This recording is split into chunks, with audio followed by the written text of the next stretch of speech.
So hello my dear scholars, I hope you all are doing great. Today we're going to start Ohm's law, okay? So what is Ohm's law? That's right, Ohm's law, okay? People call it Ohm's law also, but don't call it Ohm's, it's Ohm's only. So what is Ohm's law? It's very simple and very important, and it's very scoring in exams as well. Let's imagine there is a wire, okay, wire or conductor, anything which you want to call. So let's name it point A, and let's name this end point B. So let's imagine a current I is flowing in this conductor, okay? A current I is flowing in this conductor, and there will be, when current is flowing, so there will be some potential difference, right? This potential difference, let it be V, okay? So according to Ohm's law, at constant temperature, remember, at constant temperature, this temperature should be constant, okay? So at constant temperature, this current flowing through this conductor is directly proportional to the potential difference V. What do you mean by directly proportional? Directly proportional means if I increases, V will also increase, and if I decreases, V will also decrease. एक ऊपर गया तो दूसरा भी जाएगा, एक नीचे गया तो दूसरा भी नीचे जाएगा. Both are dependent on each other. That's called directly proportional. ठीक है? Now comes the interesting part. What I'm going to do is I'm going to remove this proportionality sign and put equal to. So if you remember, whenever you remove this proportionality sign and puts equal to, you have to put, not put, you have to bring a constant. So in this case our constant is R, so R into V. So what this R stands for? R resistance. R stands for resistance. Now you might ask, ये साला resistance क्या है? ठीक है, I will talk about this after just 1 minute, but for now let's focus here, okay? So now if I solve more, I can find I equals to, पहले equation मिल गया हमको, I equals to R into V. Second क्या कर सकते हैं हम इसका? हम कर सकते हैं V equals to I by R, okay? V equals to I by R, right? I can write it like this. V कर दिया, R को उधर लेके चला गया तो I by R हो गया. And thirdly what I can do, I can also do R equals to I by B, ठीक है? So from only one equation, that is I proportional to V, यहाँ से हमने तीन equation derive कर लिया. First one is I equals to R into V, V equals to I by R, and R equals to I by V. I for current, R for resistance, and V for potential difference or voltage. You can name it in any way you want. So now let me talk about R, ठीक है? R होता क्या है? R stands for resistance, जैसे कि मैंने बोला था, R is resistance. नाम से पता चल रहा होगा, anything which is resisting. Resistance means anything which opposes, or you can say resists the flow of current through a conductor or wire. ठीक है? मान लो एक वायर है, इस वायर से कोई करंट जा रहा है. मान लो हमारे एक बल्ब लगा दिया, यहाँ पे हमने एक बल्ब लगा दिया. अब बल्ब क्या करेगा? करंट को खींचेगा.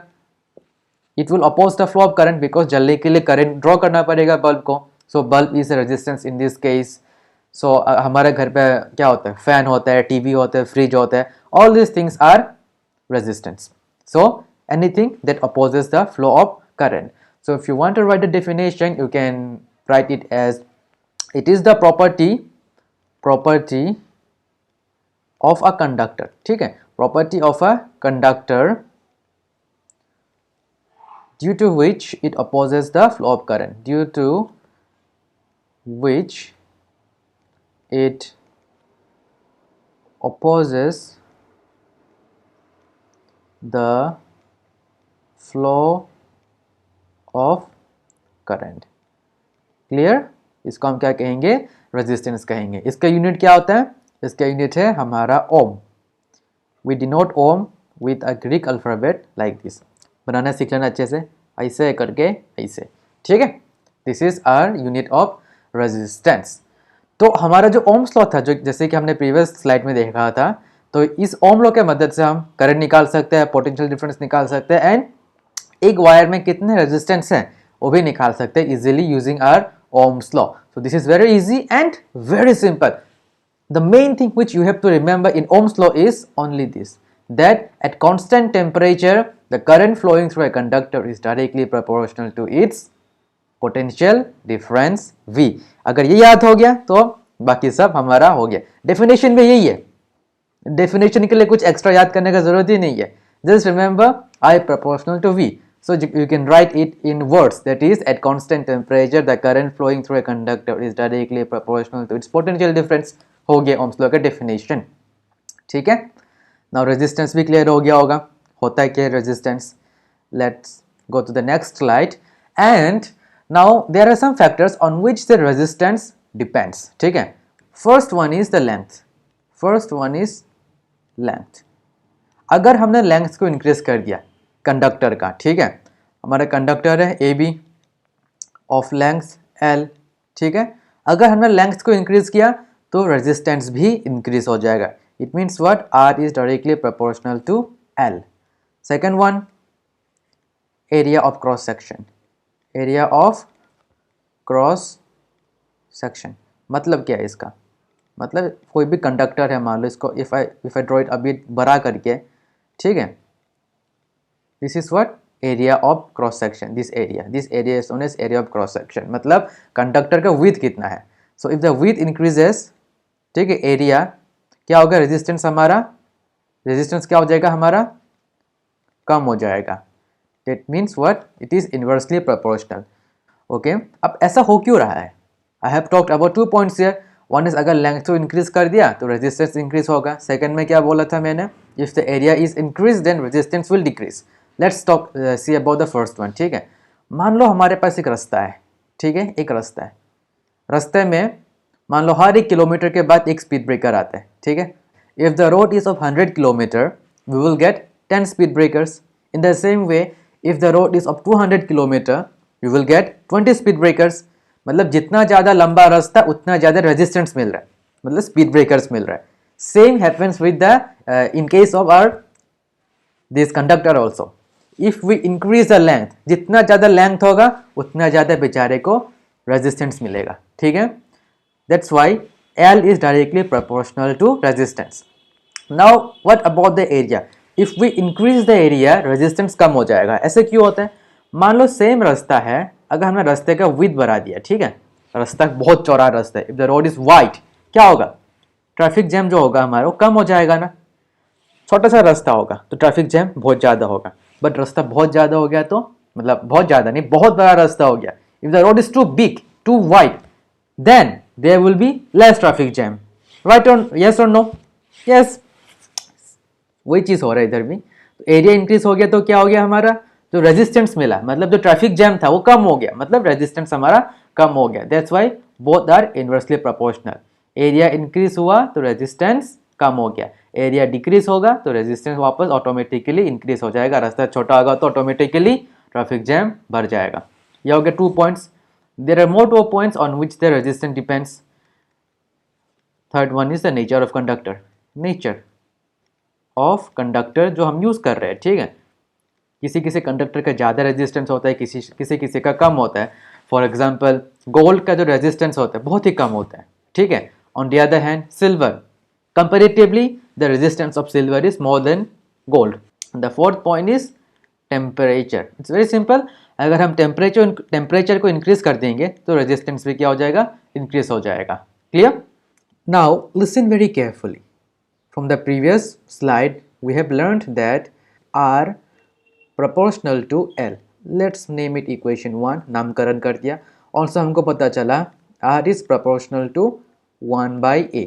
ठीक है. Remember I am saying proportional, not directly, not inversely. Short में we can just call it proportional to.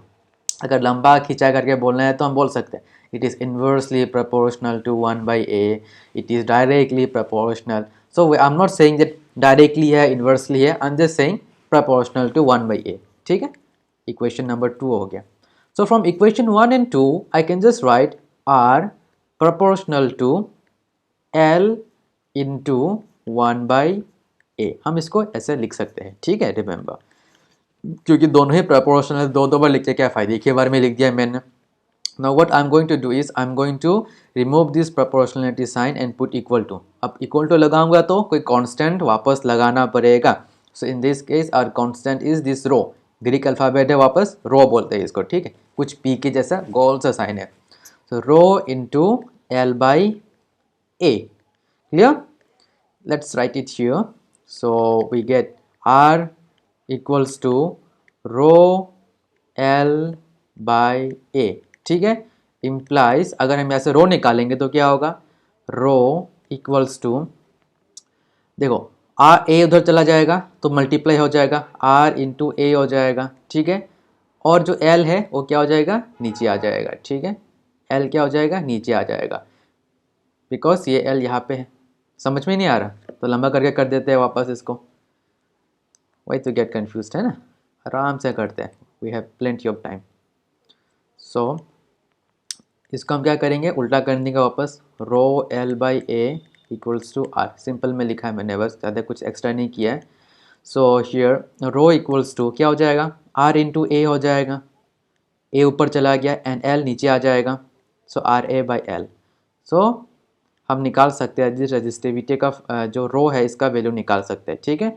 इस रो को हम क्या बोलते हैं, this rho is known as R what, it is known as resistivity, resistivity, ठीक है, this rho is known as resistivity. Clear. So जो रो रेजिस्टिविटी है इसका यूनिट क्या होगा, लेट्स डिराइव इट, ठीक है, we can derive the unit very easily. देखो अब इधर देखो, जो आर है, आर आर मतलब रेजिस्टेंस, रेजिस्टेंस का यूनिट क्या है, ओम है, राइट. लिखो ए है एरिया, एरिया का यूनिट क्या है, metre square, we know right, metre square. And L, L मतलब लेंथ, लेंथ का यूनिट क्या होता है, the unit of length is metre, right. This metre and metre square cut, तो क्या बचता है, ohm metre. So ohm metre is the resistivity of, sorry, is the unit of our resistivity rho. So whenever you forget the unit, SI unit of anything, you can just find it easily, derive कर देना, बहुत easily derive किया जा सकता है. See you in the next class. If you have any doubt, comment them below. I will answer them very gratefully. So till then, tata, bye bye.